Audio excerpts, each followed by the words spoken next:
حضرت امیر معاویہ رضی اللہ تعالی عنہ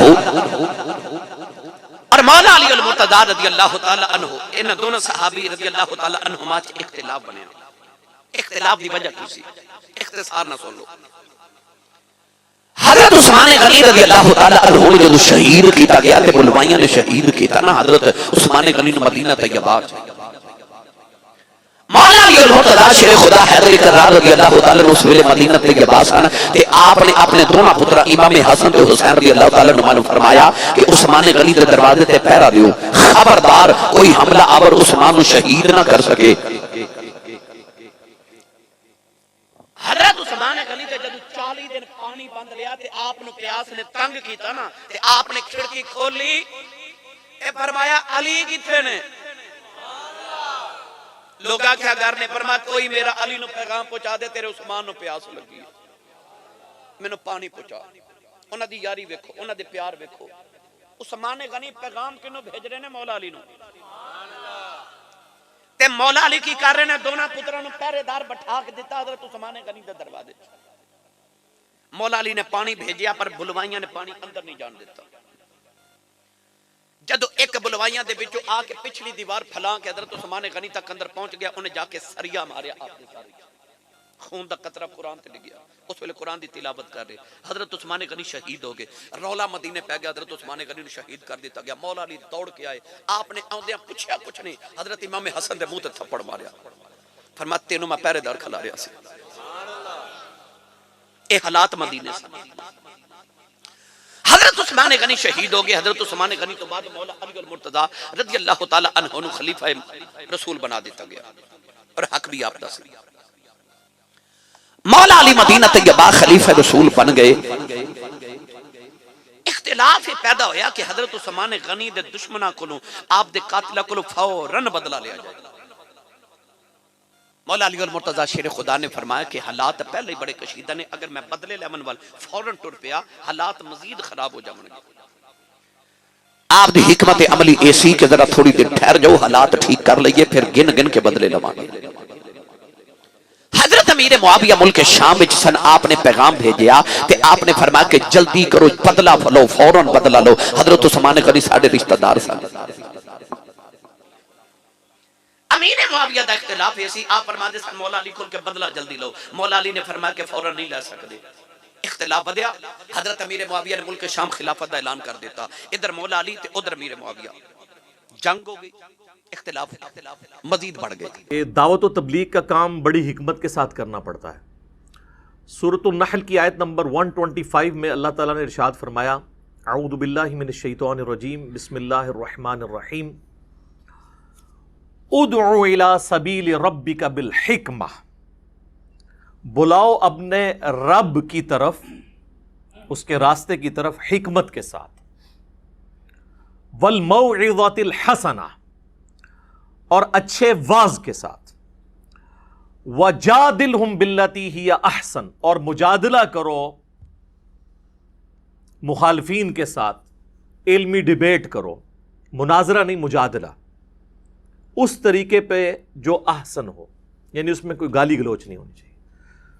تو یہ جو تیسری کیٹیگری ہے نا مجادلہ کرنے والی، جدل ویسے کہتے ہیں جھگڑے کو، لیکن جب علم کے لیے بات ہو رہی ہو تو اس سے مراد علمی ڈسکشن یا ڈیبیٹ جسے انگلش میں کہتے ہیں۔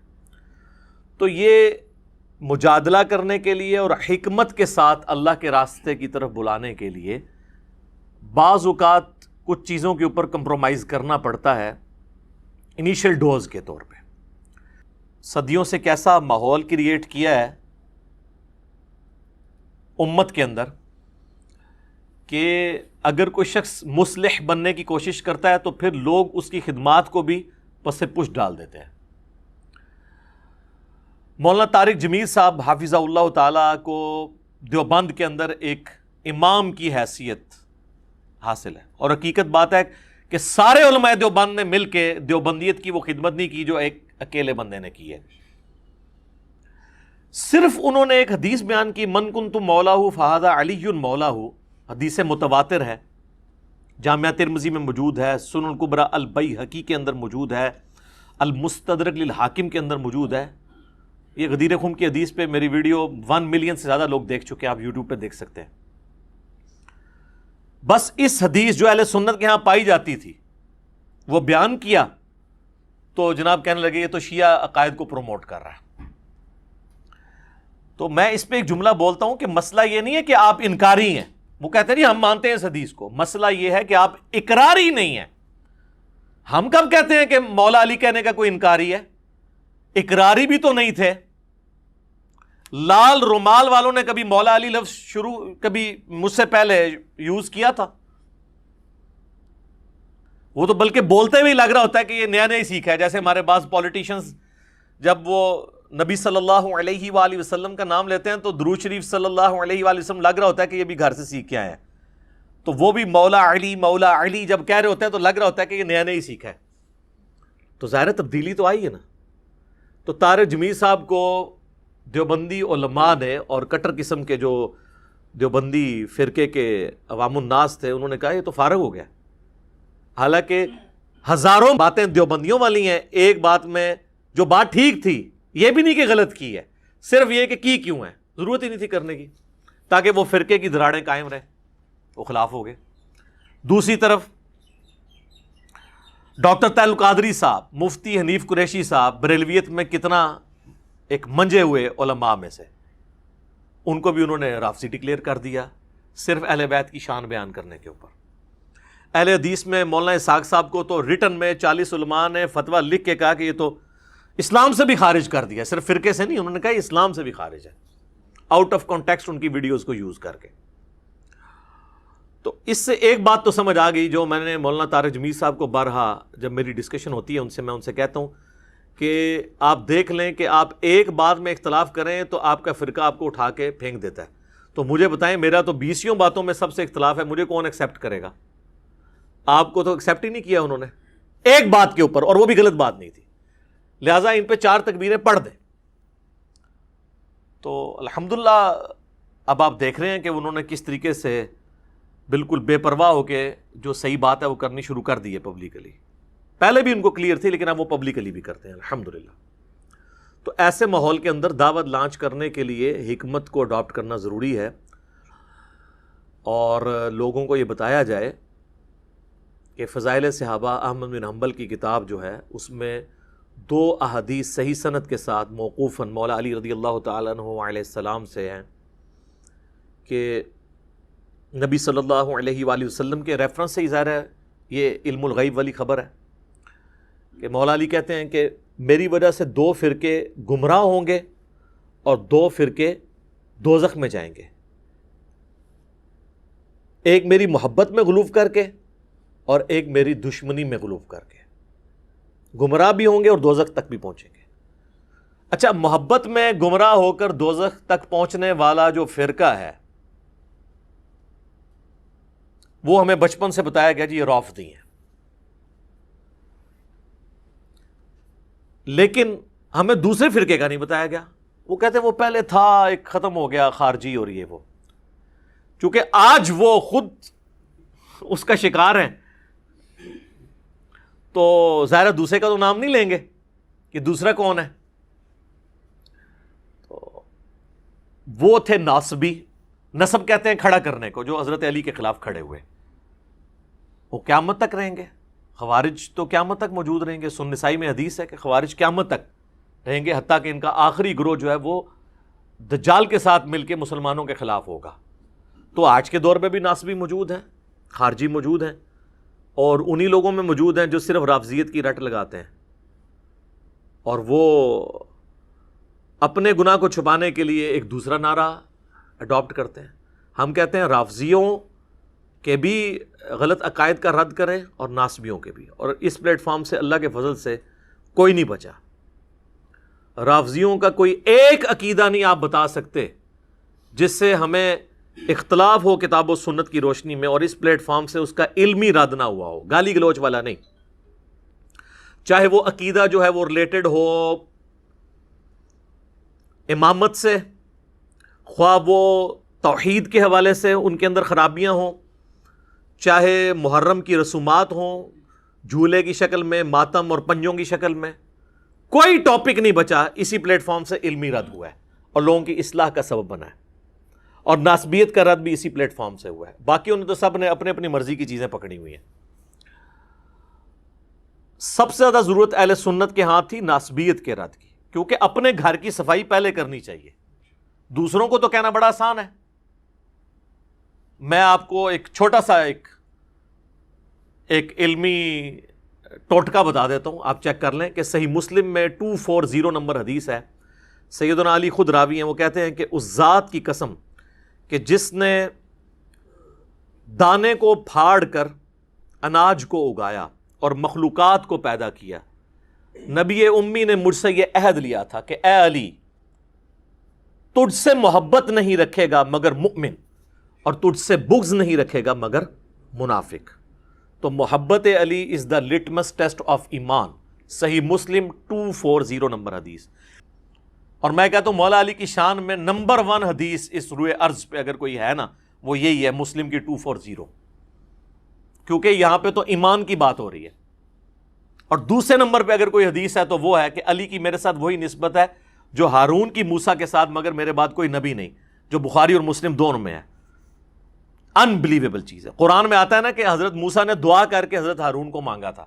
اس لیول کا رسول اللہ کے ساتھ کوئی سپورٹر تھا نا تو مولا علی تھے رضی اللہ تعالیٰ عنہ علیہ السلام. اور فرمایا کہ میرے بعد نبی کوئی نہیں آنا. یعنی سیدنا علی اگرچہ حضرت ہارون کی طرح نبی علیہ السلام کے سپورٹر تھے جیسا کہ وہ موسیٰ علیہ السلام کے، لیکن نبی نہیں تھے. تو کیا مطلب ہے کہ نبوت کے فوراً بعد اگر کوئی درجہ ہے تو مولا علی کا ہے. اور اس میں یہ بھی امپلائڈ ہے کہ اگر کوئی اور نبی ہوتا تو مولا علی اس کے لیے ڈیزرونگ تھے. جس طرح کہ جامعہ ترمذی میں صحیح سند سے حدیث ہے کہ میرے بعد اگر کوئی نبی ہوتا تو عمر ہوتا. یعنی یہ فضیلت کے طور پہ، جیسے قرآن میں بھی ہے قل ان کان للرحمن ولد فانا اول العابدین. اے نبی فرما دو بالفرض اگر اللہ کا کوئی بیٹا ہوتا تو سب سے پہلے میں اسے پوج رہا ہوتا. یہ سمجھانے کے لیے، اس سے کوئی لم یلد ولم یولد ختم نہیں ہو گیا، یہ بات سمجھانے کے لیے. تو یہ جو فضیلت ہے سیدنا علی رضی اللہ تعالیٰ عنہ کی، لٹمس ٹیسٹ آف ایمان. صحیح مسلم 240. علی کی میرے ساتھ وہی نسبت ہے جو ہارون کی موسیٰ کے ساتھ، بخاری مسلم دونوں میں حدیث.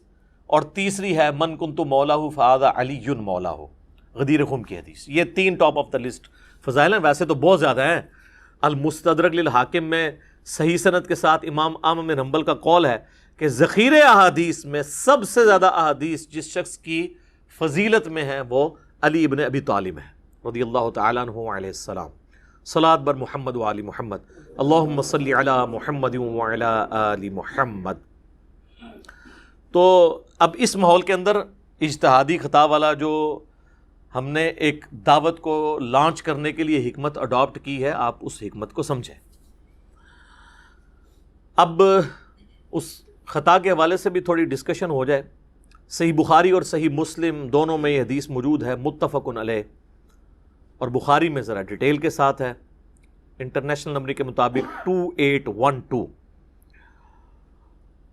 مسجد نبوی کی تعمیر کے دوران یا غزوہ خندق میں خندق کھودتے ہوئے، ان دونوں میں سے کوئی ایک موقع تھا. ابو سعید خدری رضی اللہ تعالیٰ عنہ کہتے ہیں کہ صحابہ کرام پتھر لا رہے تھے تعمیر کے لیے، یا پتھر اٹھا رہے تھے. باقی اصحاب ایک ایک پتھر اٹھاتے تھے، سیدنا عمار ابن یاسر 2 پتھر. اتنا ان کا ایمان کا جذبہ. ظاہر ہے کہ جس کے جینز کے اندر ایمان ہو، جس کے ماں باپ اسلام کے پہلے شہداء ہوں، سیدنا یاسر اور سیدہ سمیہ رضی اللہ عنہما و علیہم السلام، اسلام کے پہلے شہید جنہوں نے ابو جہل کی تکلیف اٹھائی، تو ان کا بیٹا پھر یہی ہوگا نا. بلکہ یہ حدیث تو سٹارٹ ہی بڑے زبردست انداز میں ہوتی ہے. عبداللہ بن عباس اپنے بیٹے علی کو بھیجتے ہیں، ان کے بیٹے کا نام بھی علی تھا، اور ایک اور تابعی کو کہ جاؤ ابو سعید خدری سے جا کے ان کی حدیث سنو. وہ حدیث جو بیان نہیں کرنی چاہیے پبلکلی، یہ کہتے ہیں نا بیان نہیں کرنی چاہیے. اور عبداللہ بن عباس تو حدیثیں سنوائی وہی کرتے تھے. چلیں انہوں نے کہا ان سے حدیث سنو. ابو سعید خدری تو ان 7 صحابہ میں ہیں جنہوں نے سب سے زیادہ حدیثیں روایت کی ہیں. آگے وہ بھی تیار بیٹھے ہوئے تھے بھی، سینکڑوں حدیثیں ان کو یاد ہیں. تو انہوں نے نہیں پوچھا کہ کیڑی حدیث سنن آئے ہو، ان کو بھی پتا تھا وہی والی جو انجینئر صاحب بیان کرتے ہیں، اور آپ کے علماء نے پابندی لگائی ہوئی ہے. تو کہتے ہیں وہ اپنے باغ میں کام کر رہے تھے، تو ہم نے کہا کہ حضرت ہمیں ابن عباس نے بھیجا ہے اور وہ کہہ رہے ہیں کہ جا کے ابو سعید سے ان کی حدیث سنو۔ ابو سعید کو تو سینکڑوں ہزاروں حدیثیں یاد ہیں۔ انہوں نے پوچھا کیڑے علی؟ تو انہوں نے کہا کہ سنو۔ پھر انہوں نے یہ حدیث شروع کی کہ اس طریقے سے تعمیر کا موقع تھا، سب لوگ ایک ایک پتھر اٹھا رہے تھے اور عمار ابن یاسر 2 پتھر۔ تو نبی علیہ السلام نے اپنے مبارک ہاتھوں سے جو ہے ان کے سر اور داڑھی سے مٹی جھاڑتے ہوئے کہا، وائے عمار، اے سمیہ کے بیٹے، افسوس، یعنی تو کتنی اسلام کے لیے خدمت کر رہا ہے، افسوس تجھے ایک باغی جماعت قتل کرے گی، تو انہیں اللہ اور جنت کی طرف بلائے گا اور وہ جماعت تجھے دوزخ کی طرف بلا رہی ہوگی۔ اب یہ بڑے سخت الفاظ ہیں صحیح بخاری میں 2812 کہ سیدنا علی کے سپورٹر سیدنا عمار بن یاسر اور ان کی جماعت کو نبی علیہ السلام نے کہا جنت کی طرف اور اللہ کی طرف بلانے والی جماعت، اور ان کے مخالفین کو یعنی اہل صفین کو، حضرت معاویہ رضی اللہ تعالیٰ عنہ کی جماعت کو دوزخ کی طرف بلانے والی جماعت، اور پھر ساتھ کہا باغی، پولیٹیکل ٹرم میں بغاوت۔ یہ نہیں ہے کہ وہ اسلام سے باغی ہو گئے تھے، یعنی پولیٹیکلی خلیفہ برحق کے خلاف انہوں نے بغاوت کی، جس کی اطاعت واجب تھی وَأُولِي الْأَمْرِ مِنْكُمْ کے تحت، سورہ نساء کی آیت نمبر 59، اطیعوا اللہ واطیعوا الرسول وَأُولِي الْأَمْرِ مِنْكُمْ۔ تو یہ حدیث ہے جی، اور یہ حدیث جب پریکٹیکلی سامنے آئی جنگ صفین میں سیدنا عمار بن یاسر شہید ہوئے۔ حضرت معاویہ کے ایک فوجی تھے ابو الغادیہ جو اصحاب شجرہ میں سے ہیں، اور صحیح مسلم میں حدیث ہے کہ اصحاب شجرہ جو ہیں نا، جنہوں نے بیعت کی ہے اس درخت کے نیچے صلح حدیبیہ کے موقع پر، جو سورہ فتح میں بھی ذکر ہوا ہے اس کا، تو مسلم کے الفاظ ہیں اصحاب شجرہ کو دوزخ کی آگ نہیں چھوئے گی۔ اب یہ ابو الغادیہ یہ بھی اصحاب شجرہ میں سے تھے۔ مسند امام احمد بن حنبل میں ایک پورا چیپٹر ہے جس میں ان کی حدیثیں ہیں جو انہوں نے نبی علیہ السلام سے بیان کی ہیں، اور وہ حدیثیں وہی ہیں کہ عمار کو باغی جماعت قتل کرے گی اور عمار کا قاتل اور مال لوٹنے والا جہنم میں ہے۔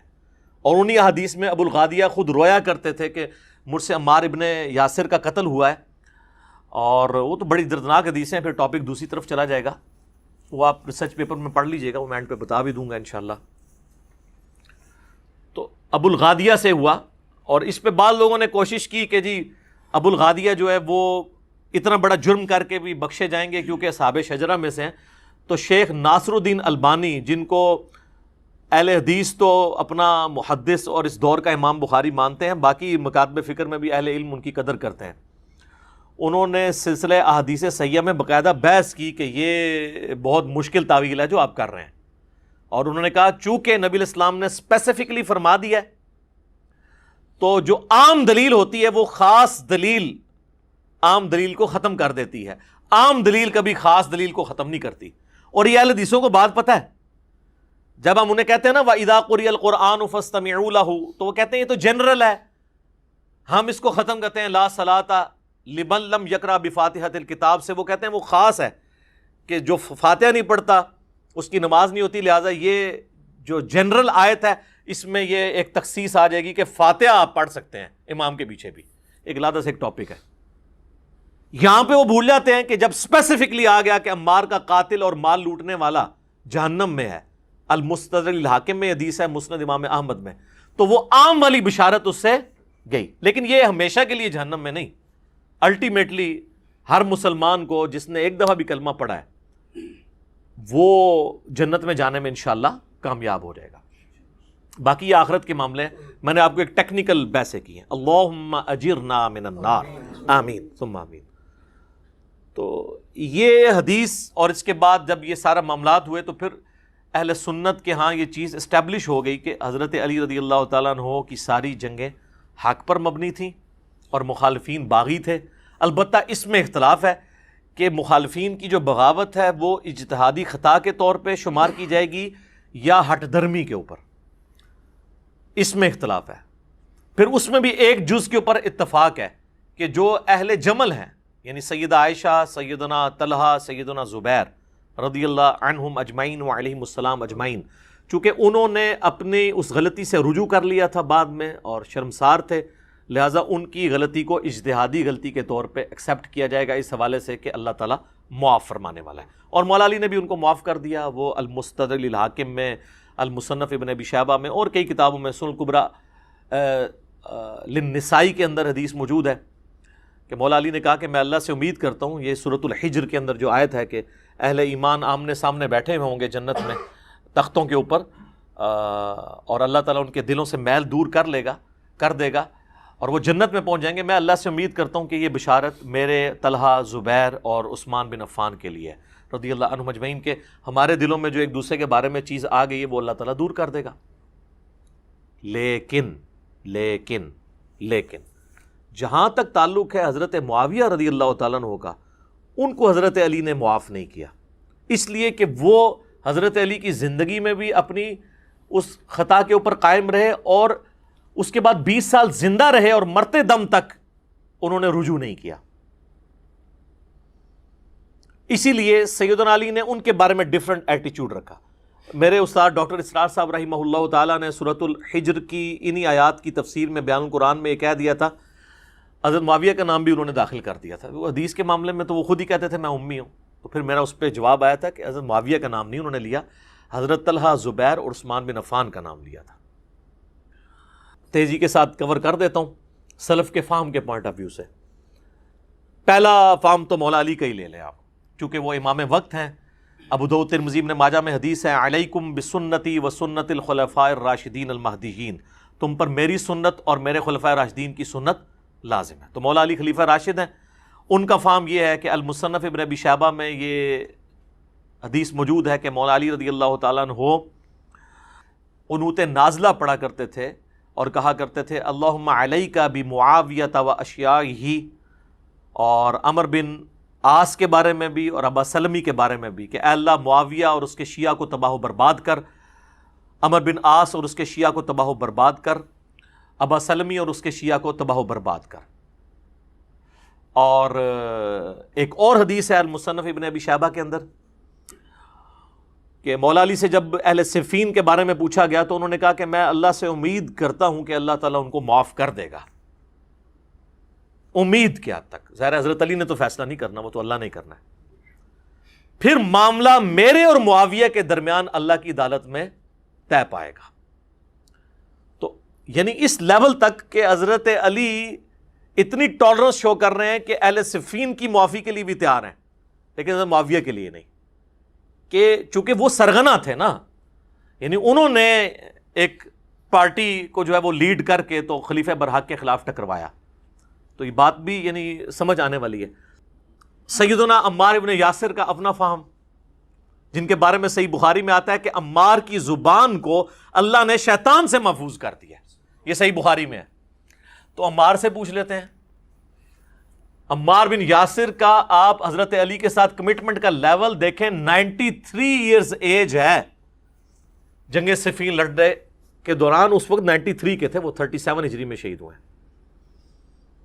93 سال بڑی عمر ہوتی ہے. تو عمار بن یاسر کا فہم سنن الکبریٰ البیہقی میں موجود ہے. جب ان سے پوچھا گیا اہل شام کے بارے میں، یعنی یہ جو حضرت معاویہ کی جماعت ہے امیر شام کی، تو انہوں نے کہا کہ یہ نہ کہو کہ اہل شام نے کفر کیا.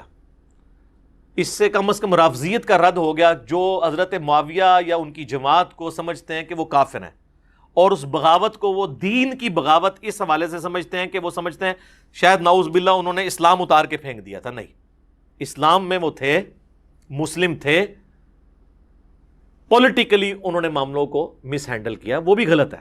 اس میں عمار بن یاسر کیا کہتے ہیں، یہ نہ کہو کہ اہل شام نے کفر کیا، بلکہ کہو انہوں نے فسق کیا اور ظلم کیا.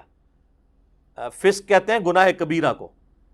تو عمار بن یاسر کہہ رہے ہیں کہ اہل شام جو ہیں، اہل صفین، یہ فاسق بھی ہیں اور ظالم بھی ہیں، یعنی بڑے مجرمین ہیں، کافر نہیں ہے. بس یہی میرا عقیدہ ہے جو عمار بن یاسر کا عقیدہ ہے. ہم اس سے آگے نہیں جاتے. تو آپ بھی مہربانی کریں ادھر تک پہنچ جائیں. لہذا اہل صفین کو فاسق، ظالم، مجرم، باغی، دوزخ کی طرف بلانے والے، یہ سارے کے سارے الفاظ بالکل جسٹیفائی ہو گئے عمار بن یاسر کا فارم بھی، سلف کا فارم بھی آ گیا. اب کوئی عمار بن یاسر کے فارم کو چھوڑ کے کوئی ریالوں والے مولوی کے فارم کو اپنا فارم مان رہا ہے تو اس کی اپنی قسمت ہے. اور یہ ریال آج کا ایشو نہیں ہے، بنو امیہ اور بنو عباس کے دور میں بھی علماء ظاہر ہے جی کوڑوں سے اور پھانسیوں سے ڈرتے تھے، سیدھی سی بات ہے.